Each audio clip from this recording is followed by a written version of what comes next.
He also recommended the planting of trees in clusters rather than in rows. Anyone who breeds trees, you plant them far enough apart from one another to give them space. He recommended planting them very, very close together so that they could cooperate rather than compete for light and nourishment. And of course, the result is hectares, millions of hectares of dead trees. But he sort of what we see, making comparisons to Trump, it's just you quickly move from one thing to the next. So by the time the failures have become apparent, there's a new program, a new slogan, a new nostrum, a new recommendation that's replaced the previous one. And also a lot of faking of data is going on as well. Results are not accurate. Again, an issue that is problematic. You're not getting accurate data, then how do you know what's actually truly going on?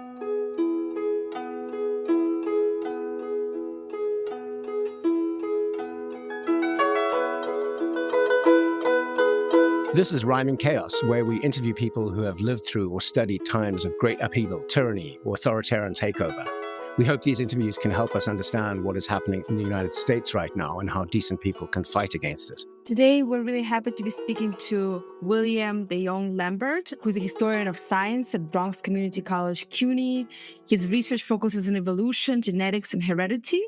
He's one of the world's leading experts on Trofim Lysenko, depending how we pronounce it, a Soviet agronomist and pseudoscientist. William is the author of many papers and books, including The Cold War Politics of Genetic Research, an introduction to the Lysenko Affair, which is the subject of our today's conversation. Welcome to Rhyming Chaos, William. Thank you. Glad to be here. Welcome, William. Let me begin by hinting at why we're talking about him. We're recording this on August 27th, a few days after media reports said that U.S. Secretary of Health and Human Services Robert F. Kennedy Jr., who is a notorious anti-vaxxer, was going to completely ban or eliminate COVID vaccines from the United States. And indeed, today, news came down that the approval has been restricted to people at risk of severe disease. Of course, since Trump's election, nearly 4,000 research grants across major scientific domains have also been cancelled.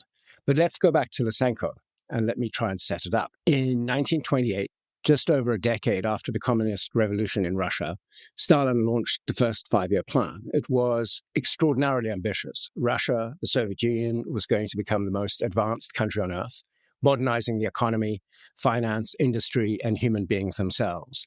This was happening as the US was heading to the 1929 Wall Street crash, and capitalism was not delivering results for many people around the world.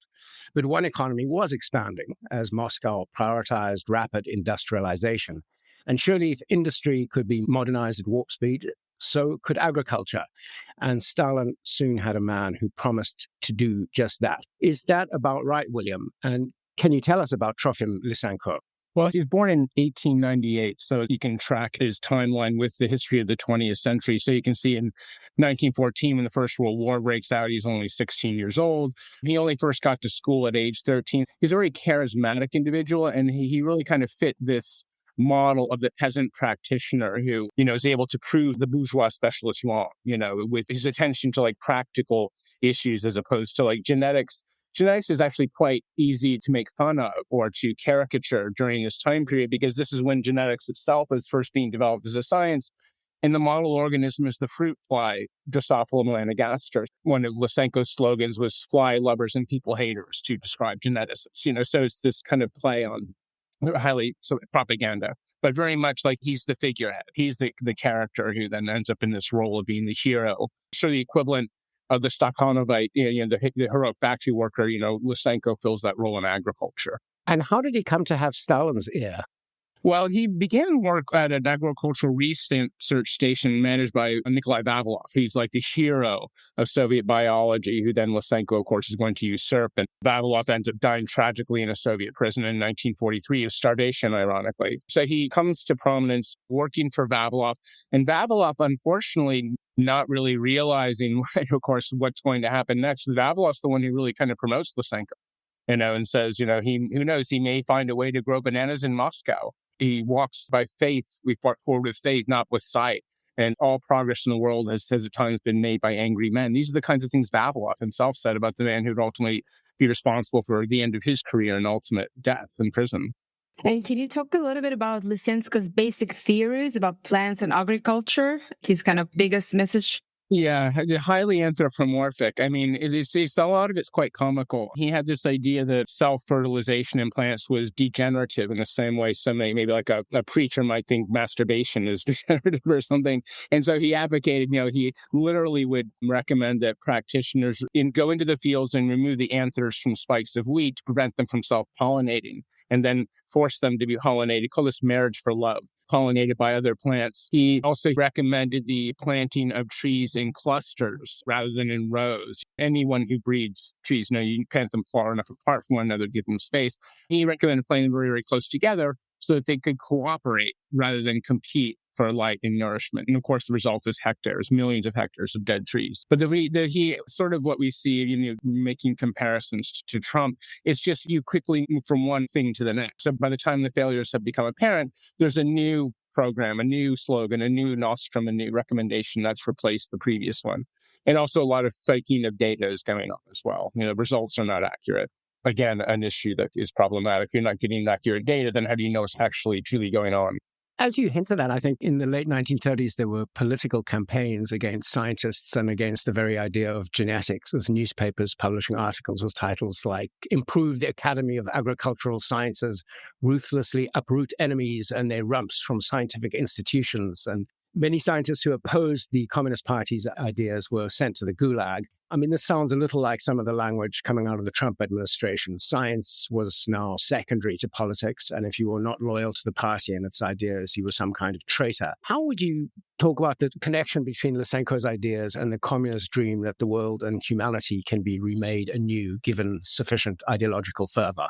It's a debate that actually even precedes Lysenko. Very early on, there's this necessity in the Soviet Union to describe your theory of heredity or evolution in biology according to Marxist doctrine. So, for example, the Lamarckians, those who believe, like Lysenko, that the environment determines the course of evolution, acquired characteristics are inherited. Any species can, in theory, be taught or bred to thrive in any environment. It just needs to acquire the necessary characteristics for survival. And so, the idea is like geneticists say, well, look, if you believe that the environment determines the course of evolution, well, then what would the working class, how could they ever progress and overthrow capitalism? Because they've just been subjected to miserable conditions for centuries. Genetics at least holds out the hope that the great scientists and musicians and geniuses of the future can still be produced despite this. And the Lamarckians argue, well, but you're just assuming that capitalism is only degenerative or negative for the working class. What about the upper classes, the bourgeoisie? I mean, they've lived like parasites off the production of the peasantry for centuries. So wouldn't they actually degenerate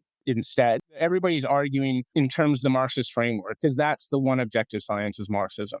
So it has to fit within that framework and doctrine. Lysenko that's already going on when he arrives. He has a very wise, almost kind of like you could say like a horse whisperer, an advisor, this guy Isaac Present, who really feeds him the language he needs, because Lysenko wouldn't have been able to do that on his own. He was a student of Marxism the same way that, say, Present was. And Stalin's ideas of how to run an economy turned out to be quite terrible, but he was someone who understood something about technology. The Soviet Union's tanks and military equipment were very good. The space program that created the Sputnik began under Stalin. The Kalashnikov or AK-47 rifle design, invented under Stalin, is still one of the world's best-selling guns. What was Stalin's blind spot about agriculture? Why this particular area was such a failure? Well, I mean, the Soviet Union, Russia, historically, agriculture is a big problem. It's an important issue. I mean, Stalin considered himself a scientific genius over all sciences. And the famous quote is, the reason the physicists weren't subjected to the same thing as the biologists was that he wanted an atomic bomb. And so he knew that he needed to give them a certain amount of free rein. The famous line of his, we can always shoot them later. It turns out. But so biology, very clearly in food production would be clearly a focus and an obsession. But what's going on simultaneous to Lysenko's rise to power, of course, is the famines beginning, in 1932 in Ukraine. And all of this is just being covered up by the propaganda surrounding Lysenko and how, capitalism is doomed and the Soviet system only can make possible the production that capitalist world can only dream of. So in Lysenko, again, he's just a really compelling, charismatic figure to have at the forefront of all this. And it's also important to note that Lysenko's career, the arc of his career, doesn't depend at all upon the success or failure of anything he's saying about science or heredity or evolution. It's purely based upon politics. I mean, the reason Lysenko finally is tossed out is because Khrushchev is tossed out, and Lysenko just goes with him. He's a casualty of that. And it's estimated that, in fact, that's one of the major reasons why Khrushchev is ultimately overthrown, is because of his support for Lysenko. What were the specific plans, agricultural plans and practices that the USSR rolled out under Lysenko's guidance? Well, the most notorious would be the Stalin plan for the transformation of nature, which was actually already underway. Lysenko then just gets appointed to head it, and this was going to completely transform Russia into this, Garden of Eden. First real high-stakes attempt to reverse the effects, you could say, of climate change. And that's what Lysenko was put in charge of. So they planted these massive tree belts to block the desert from continuing to spread and destroy agricultural lands. And as I said, this is where the cluster planting of trees comes in, and all these, none of it works. And it's, failure, costly amount of money that's spent. And also what the problem is that real science is also prevented from progressing. There's, a potato blight. And rather than scientists being allowed to look into the causes of different viruses affecting the potatoes, they're all following Lysenko's belief in something called stage theory, which is that if you only plant a certain part of the tuber, that will then solve the problem of the potato blight. But it doesn't at all, but that doesn't matter because all the data is being faked anyway, and the reports are all false. But so it's just this tree science is being stymied in the meanwhile. The great plan for the transformation of nature was a sort of whole of society effort, wasn't it? I mean, Shostakovich's Song of the Forests was part of the propaganda effort to promote this, right? Oh, yeah, you have Bertolt Brecht poems, and I mean, there's all kinds of, it is everything, the resources of the state are all devoted towards whatever the latest propaganda message is, yeah. So what did this and, the potato blight problem and other Lysenkoist activities, what were the actual effects on the Russian people, on the Soviet people? How bad were the famines caused by this pseudoscience? Well, the problem is, to blame Lysenko for famine in the Soviet Union is kind of problematic because it's going on anyway, and he's just there as a part of it. And he's certainly not helping, and he doesn't know what he's doing. I mean, when you look at so much of what the things that he's proposing, like absurd ideas with animal husbandry, he said, the zygote knows better. He doesn't buy of course, the Mendelian inheritance ideas of dominance and recessive. He has these much more sort of almost like folktale-like kind of theories about how to increase production of milk in cows. So you should mate a smaller bull with a larger cow. That will make it more likely that you'll have more milk, for absolutely no reason whatsoever based upon anything to do with legitimate rules of animal husbandry. But it has an appeal because it sounds a lot like common sense. And that's always the big disadvantage that scientists face, is that what they're doing isn't simple. It doesn't make for a really straight, easily translatable message, which will have popular appeal. So those who portray themselves as scientists and who are able to occupy that role of the scientist and who promote ideas which seem very simple and very commonsensical, they have a tremendous advantage because most people don't have the time or, frankly, the ability to follow the complexities of what scientists are actually doing. So they're very vulnerable. That sounds very familiar here, but also in many other contexts. I wanted to take us to China for a moment, where his ideas were quite popular. And I wanted to ask, how did Mao Zedong take up Lysenko's ideas?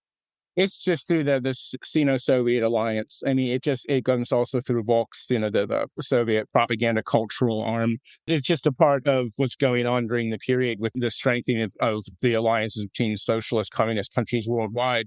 And again, Lysenkoism ends in China in 1956 for the basic reason that Khrushchev gives his secret speech denouncing Stalin. And so then so much changes across Eastern Europe. You have revolutions in Poland and Hungary, and that's as well when Lysenkoism goes out there.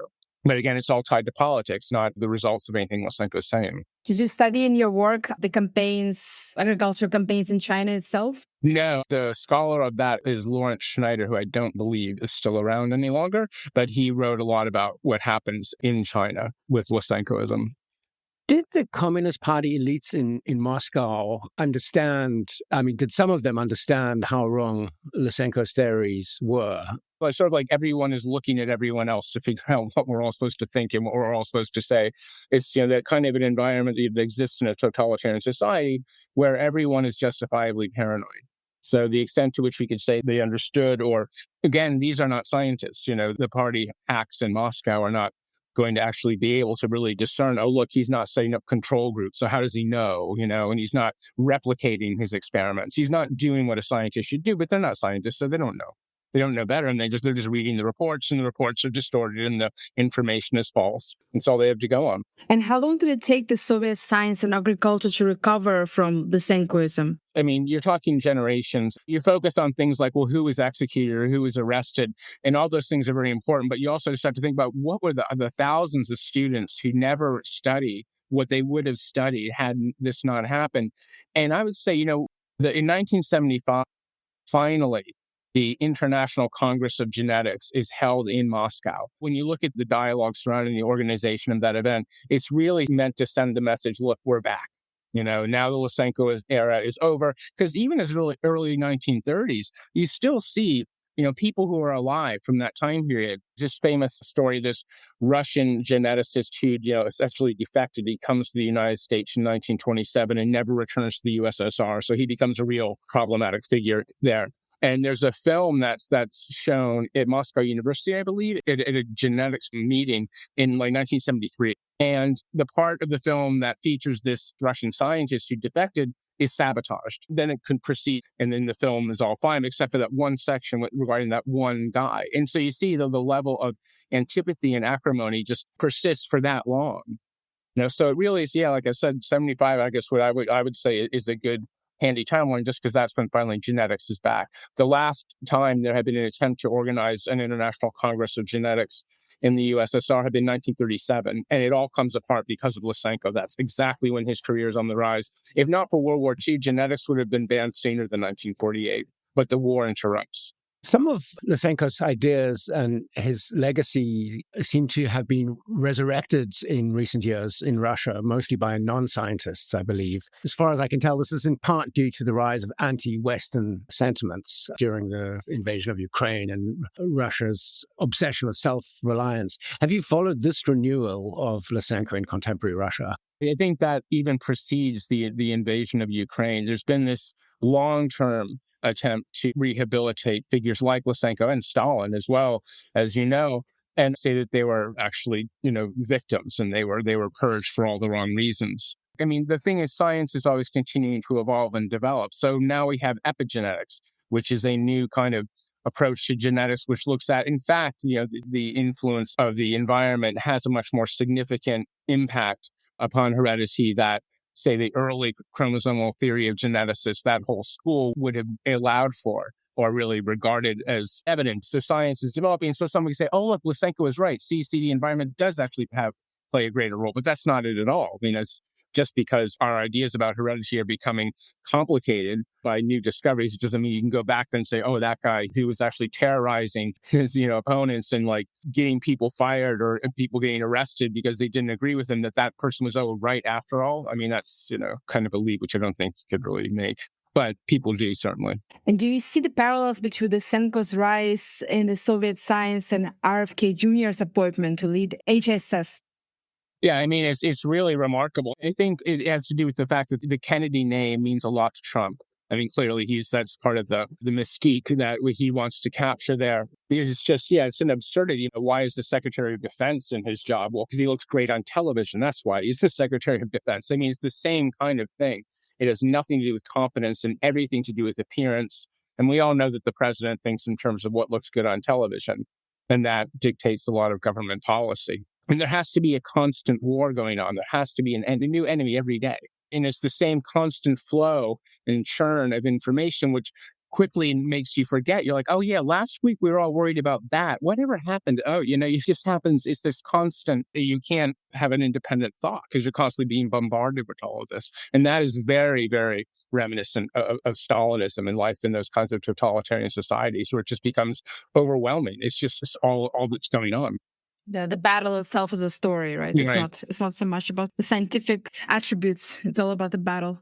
Yeah. Well, I had thought until very recently, well, I'd thought a lot of things until very recently that I've had to rethink. But one of the things I've thought is that American governmental, academic, and scientific institutions would mean the country would be somewhat immune from catching a disease like Lysenkoism. I mean, there is an astonishing quack medicine industry in this country, and, something that's been growing, both in left and right-wing circles. But I thought that the institutions would help to prevent this kind of thing. But I thought the institutions would prevent this kind of thing. I mean, what went wrong here that it was so easy for practices and procedures and processes and institutions that were so science-based to so quickly be taken over by this crew of incompetents? We're talking about, like, say, higher education in the U.S. and how it is that they've just all capitulated one after another. Universities like, the top universities in this country, and how they behaved, I think, has really been demoralizing for a lot of people. Yeah, like you say, you would have thought that if any group would have, stood up and resisted, it would be the academic left. But in fact, they've all just completely caved and crumbled. And I believe it's because they were very vulnerable. And we have to realize that this is all taking place when campuses were being torn apart over the situation in the Middle East, and they really didn't know what to do. And university presidents are being called before Congress and essentially being humiliated, just like Zelensky in the Oval Office. They're just being made to look terrible. And so they don't have a lot of public credibility. I mean, you're not going to find a lot of people out there wanting to stand up and say, oh, the poor Ivy Leagues are being picked on. Most people just say, well, they have enormous endowments. Like, why do they even have to worry about money anyway? A lot of people really can't relate. These are the problems of the elites. And nobody's going to feel sorry for an Ivy League professor who loses his research grant because he's studying transgenderism, for example, or something. I think that's it. The universities are just very difficult to sympathize with, and that's really undercut a lot of their credibility. I also thought about what you said at the beginning of our conversation about scientific ideas being very hard to explain to the public. Like the real science is very difficult to sell, to explain, just to have a big conversation with the public about various fake ideas or just very simplified visions of science are much easier to disseminate. So I was wondering how you see this in the American context, because, of course, we have this complex media ecosystem, very divided, very polarized, and people often consume information about science through their own very micro chambers as opposed to actual good sources, reputable sources. Yeah, the majority of people in the United States are not a PhD student who's lost their funding because their grant got canceled. Again, these are the problems of the highly educated and elite. So it'll take forever for all of this to really translate into practically impacting people's lives. And by the time it has, the reason it happened, or it is happening now, has long been forgotten, because that is the result of something that happened years ago. So it's very, very difficult then to reconstruct and to say, look, see, you did this and then this is what happened, Those kinds of lines are very difficult to see. Most people have no real ability to understand how it's going to affect them if, Harvard loses a bunch of science funding, for example, or Columbia. They have no direct connection to it, right? They don't see the connection. Yeah. So maybe one of your students or one of the students of your students will write a book on this time in history and set the record straight. William, how is your campus feeling right now, the faculty and the students? And Maria, perhaps you can answer the same question after William, because you both research and teach at universities here in the States. Well, the vast majority of students on campus at BCC are foreign students. And so it's a big concern with immigration. They won't go home to visit their home countries now because they're not certain they're going to be able to come back into the United States. We've all been given information about, ICE on campus and what to do if these agents show up and what the law says and what your rights are. There's an enormous concern, certainly, especially for a campus as diverse as the one I teach on. Yeah, our campus is quite mixed. We have a lot of domestic students from all over, the state and the city, and also some international students. And we have the same fear of immigration by international students, but also just discussions of funding, grants. A lot of colleagues have lost grants through government entities, Defense Department, and not quite science, natural science, but social sciences, also being cut. So there's a lot of talk about uncertainty and kind of survival, but also just nobody knows what's going to happen. It's kind of the way you talked about earlier on in Soviet Union. Nobody knows what the next step is going to be, who's going to be the next leader, who's going to be in favor, who's out of favor. Here, of course, it's very micro level at the university, but there's a lot of uncertainty about how it's going to impact us. Nobody really knows what's the next policy by the president? What's the next policy by the Board of Regents? Everybody's just kind of like in stillness and waiting and nervous. Yeah. Yeah. I don't think the president knows what the next policy is going to come from the president.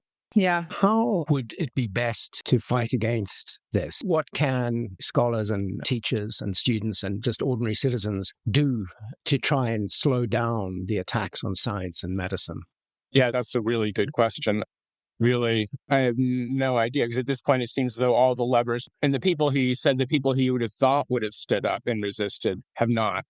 So the universities are caving in. It's not as though they all banded together and said, hey, we're just going to fight this together. None of us are going to give in. So they were all, I mean, who knows what collective action might have done if they had just simply rebuked the administration. But I think it would have had to take place at that level, because I think academics are extremely powerless. I mean, tenure is tenure. Again, and most people are inclined to listen to a college professor because they have a bad reputation. The term used to be, in the 1950s, this term egghead was always used to describe people who are, it's like, you don't have any common sense. You're just so focused on these esoteric topics, which you research and write about, which 99.9% of the world could care less about.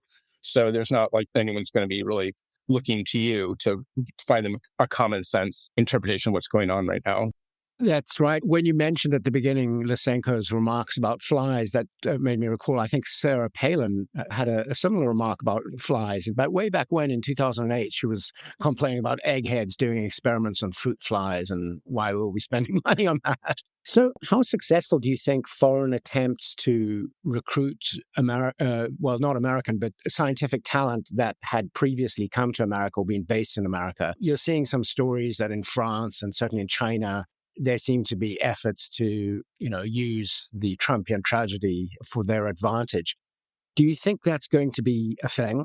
Well, there's only so many positions available. But yeah, I mean, you've seen the group of historians at Yale who just up and moved to Canada. And they're now, University of Toronto seems to be benefiting massively from all of this, because I think they even maybe have a deal or some kind of an understanding with Harvard about the students who aren't able to get back in the United States can instead at least then continue to pursue their degree in Canada through University of Toronto. So I think, yeah, a lot of those universities will benefit tremendously from the brain drain that we're going to suffer now, because students who are afraid to come here, they're not going to want to come here. And then there's certain sources that are cheering that on. I mean, the Wall Street Journal, I read an article where they're saying, yeah, don't let Chinese, these Chinese students come here, they get their PhD and they go home and it benefits China. It doesn't benefit us. So there are certainly, consider the Wall Street Journal, though a conservative, certainly a reputable source. But even like if they're saying that kind of thing, well then, yeah, I mean, there's some people who be like, good, don't come then.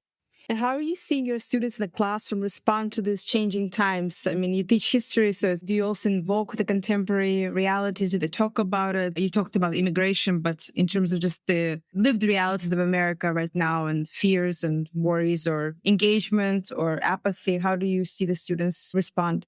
I was in Brazil actually teaching at a university on a Fulbright grant, and it was just terrifying from abroad because, of course, everyone's asking what's happening in your country. So I wasn't on campus last semester, so I don't know what they were saying. And yesterday was only my first day of class. So that's something I'll find out more about. Like, I'm sort of reinserting myself back into the reality of life in the United States after having been overseas. And what was it like to be teaching in Brazil at that time? You mentioned all those questions. How did you answer the questions? Brazil, of course, has experience with an authoritarian government taking over and then returning to democracy. They actually managed to do that.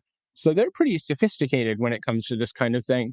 And what they were all observing was like, yep, that's the playbook. That's exactly what happens. Everything that Trump was doing, they've seen it happen for. I mean, Americans, people in the United States really, I think we're all sort of slowly realizing, oh, it is happening here. It has happened here. But again, I still feel like we're still living in the before times, where I don't think like we've yet to really experience the full impact of everything that's gone on and is going on right now. Mm-hmm. It takes a while to catch up and process also, right? When you're in the middle of it. It does.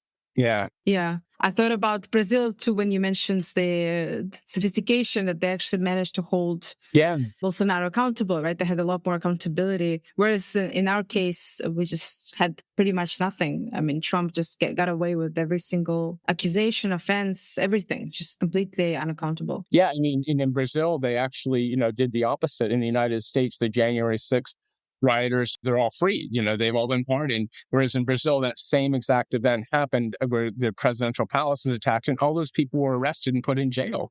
And Bolsonaro is now, he's in serious trouble because he's a criminal, just like our president, but there are consequences for being a criminal in Brazil, not like in this country. Are there examples of Lysenkoism, to return to our main topic, of movements similar to Lysenkoism away from Russia? I know you've done work on how the ideas of Lysenkoism itself spread to Poland, but are there similar movements or individuals you could point to in other countries that we might learn from? Lysenkoism is a term that it gets tossed around pretty by everybody. I mean, I've seen scientists who study transgender issues, for example. I've seen them called Lysenkoists. Pretty much anybody can be called a Lysenkoist if you just want to say, hey, they're wrong, that what they're doing is bad. I mean, I think the term pseudoscience is bogus because just because it's bad science doesn't mean it's not science. I mean, it's still science. It's be like calling something pseudo art because you don't like the way it looks or something. So I think science is just science, and there are people who are doing it honestly, and there are people who are doing it dishonestly, but they're all still scientists. And so they're all still playing in the same sandbox together. What term would you use then? Bad science? Is that the word? Yeah, or it just doesn't work, or, what you did is wrong. Your results are falsified. You lied. That's not true. And we all know that there are, scientific ideas which are recognized later, that they're at the time, they're not seen for what they are. I mean, that's the whole story of Mendelism, of course. He publishes this paper, and it's only over 30 years later that a group of individuals read it and like, oh my God, look what this person did. And Mendel's long dead by then, and Darwin's long dead. I mean, Darwinism was on the outs. I mean, he revised on the origin of species. By the last edition, he really kind of gives it up on natural selection because without genetics, natural selection doesn't work. So it's only then, once again, in the early 20th century, that Darwinism is revived once you have genetics as the theory of heredity. Because with the bell curve, it didn't work. There's no natural selection with the bell curve theory of model of heredity. So it requires genetics. So that's how science is. The arc of progress is not this straightforward, very clean process. There's a lot of wrong directions and, these tempest in a teapot controversies that come up and everybody weighs in and has an opinion on it, and then it sort of evaporates and people focus on something else. Science is very much a part of just human culture. It's just the study of nature. It's what I always tell my students. That's the definition. Anyone studying nature, that's science. Yeah, and a very cyclical process as well, with ideas reappearing, disappearing, building on each other, contesting each other, the whole chain of reactions, whether it's social science or natural science. Sometimes people misunderstand the process.